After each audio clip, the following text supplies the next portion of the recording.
dong kembali muncul dengan celoteh-celotehnya. Kali ini dari kota kelahiran dulu dong. Kemarin-kemarin kita dengar bahwa banyak balap liar dan terus bermain-main di berbagai ruas jalan yang ada di kota Pematang Siantar. Setelah balap liar muncul dan menjadi viral, kini di kota kami muncul lagi sesuatu yang luar biasa. Kota Siantar dikepung oleh polisi tidur. Di sub kami kok tidur ya? Oke, istilah polisi tidur tidak ditemukan secara khusus dalam Undang-Undang Nomor 22 Tahun 2009 tentang Lalu Lintas dan Angkutan Jalan, Undang-Undang LLAJ. Namun, dalam beberapa peraturan daerah, polisi tidur ini dikenal dengan nama tanggul jalan atau tanggul pengaman jalan. Di jalan kota Siantar akhir-akhir ini lebih banyak ditemukan polisi tidur yang bukan menjadi pengaman bagi pengguna jalan, justru membahayakan dan mungkin berujung umpatan lah. Ya, mungkin kesal dong, kok kenapa sih polisi tidur gitu loh. Hal ini mungkin dikarenakan letak dan ukuran polisi tidur yang sembarangan, cenderung malah kehilangan fungsi dasarnya. Keamanan pengguna jalan bukan lagi prioritas. Nah, coba ya. Kali ini Anda coba melihat gambaran. Polisi tidur ini terletak di Jalan Regu, di depan kantor Departemen Agama Kota Siantar. Bisa dikatakan ini adalah jalan kampung. Sama sekali nggak bisa dibedakan apakah ini polisi tidur atau karya seni dari warga yang mengisi waktu di kala pandemi. Kita tahu kan banyak yang libur nih. Keren tuh, keren. Membahayakan? Wah, jelas satu. Ada izinnya. Jangan ditanya, ada sanksinya? Ada juga. Nanti kita bahas. Next, kita lihat juga polisi tidur yang satu ini. Ini polisi tidur yang gimana kita bilang ya? Aku baca dulu keterangan di mana ya. Polisi tidur ini terletak di Jalan Kartini, tepatnya mulai depan Jalan Sekolah Kartika sampai SMP Negeri 4. Seolah masih belum cukup ketika mengarah ke kantor PLN juga dipasang polisi tidur. Sejak di pertigaan sampai di depan pagar PLN. Wow, gimana? Mau total tidur kok? Mau total kita buat di kawasan itu polisi tidur? Ada-ada aja ya. Oke, next. Gambar ketiga. Gambar ketiga ini sekarang kita lihat jelas, ini ada di Jalan Sisingamangaraja. Seolah nggak rela nih menyelamati pengendara itu loh. Padahal di jalan itu sudah ada polisi tidur. Masa di tempat jalannya, tempat orang berlalu kaki gitu, jalan kaki, ada polisi tidur. Dan polisi tidurnya lebih tinggi dari polisi tidur yang ada di jalan. Aneh dan membuat kita bingung, dan si Ebong menjadi stres nih. Kita makin melihat barbarisme polisi tidur yang dibuat oleh para petinggi kota ini. Pertanyaan saya, kemana kamu di sub? Kamu bobo ya, tidur ya? Jangan dong, bangun dong, please deh. Apakah tidak ada lagi sosialisasi pemasangan polisi tidur yang benar dan jelas? Siapa yang boleh pasang? Kemana izinnya? Gimana ukurannya? Di kota ini tidak ada. Semuanya bebas.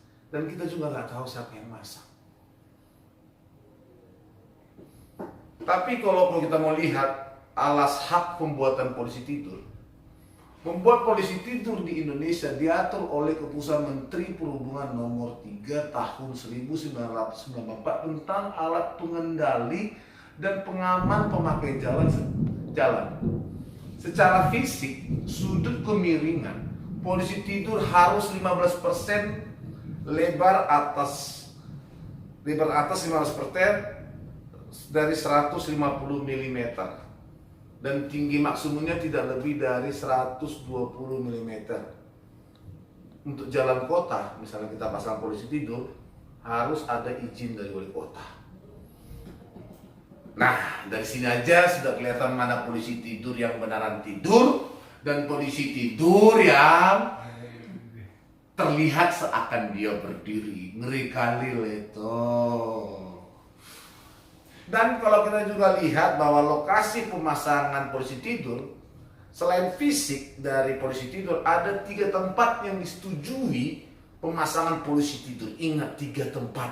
Di antaranya jalan di lingkungan pemukiman, jalan lokal yang mempunyai kelas jalan 3C, dan pada jalan-jalan yang sedang dilakukan pekerjaan konstruksi. Polisi tidur harus melintang tegak lurus dengan jalur lalu lintas. Berapa banyak polisi tidur dalam satu ruas jalan? Harus disesuaikan dengan kajian manajemen dan rekayasa lalu lintas.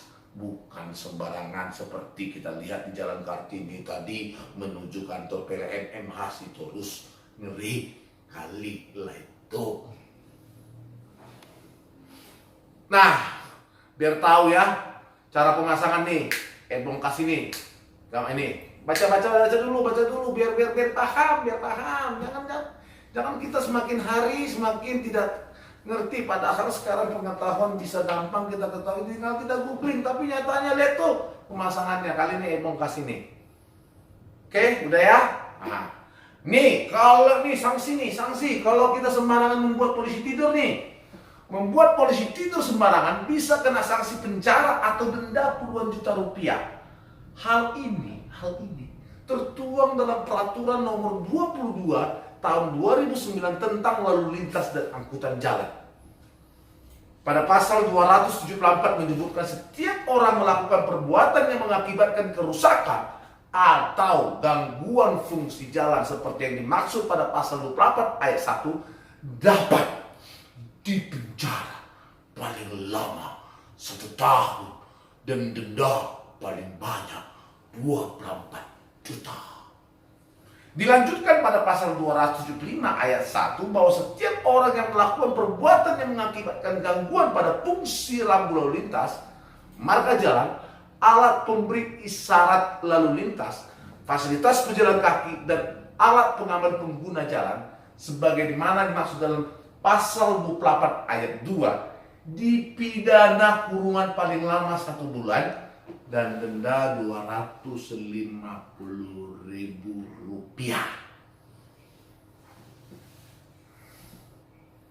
Bikin polisi tidur di lingkungan perumahan atau jalan perumahan harus seizin tingkat wali kota. Loh, jadi tidak sembarangan loh. Hal ini sesuai dengan peraturan Menteri Perhubungan, yakni pada pasal 38 ayat 1 dan 2 yang mengatur penyelenggaraan polisi tidur. Kepada si pembuat polisi tidur di kota kami, kota Siantar,